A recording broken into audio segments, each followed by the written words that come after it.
Super quick color lesson for you today. Primary colors have to come from somewhere. We can't make them. The chemistry companies have to make them. Unless you're a paint maker, well then go for it. But primary colors, once we have 3 primary colors, and they come in warm and cool, that's a story for a different day.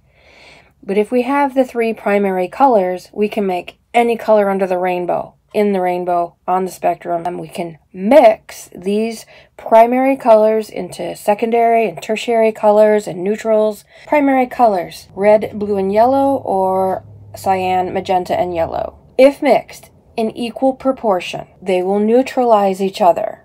That's why you often get mud, because you're mixing all 3 colors into one muddy little mess. If you take 2 primaries and mix them together, you'll get a secondary. Yellow and blue make green. 2 primaries, red and blue, make purple. 2 primaries, red and yellow, make orange. So the secondary ones are secondary colors. Across the color wheel from each other are called complementary colors because they complement each other. If you put an orange next to a blue, they'll make each other pop off the page. If you put red and green next to each other, they'll pop off the page. Yes, similarly with purple and yellow, they'll pop off the page. Again though, if you mix them, they will neutralize each other. So if you put them next to each other, they'll burst. If you put them all muddy together, they'll tone down, which is kind of a cool thing to know. If you have a blue that's way too bright, drop a little bit of orange into it and it'll tone that blue down. Mix them in equal measure and you're going to get a neutral. In some cases, flat out mud, but mud can be beautiful.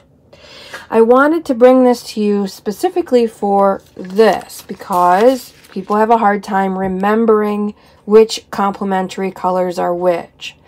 If you remember, oh, I got it, it'll just take me a sec to remember. Sunset, Easter, Christmas.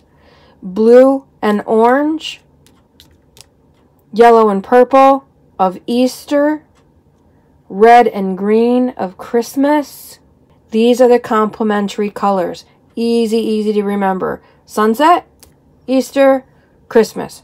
In a sec, you can figure out how to keep your colors bright and tone them down if you need to and make glorious grays when you need to. Now you know the secret. It just takes a sec.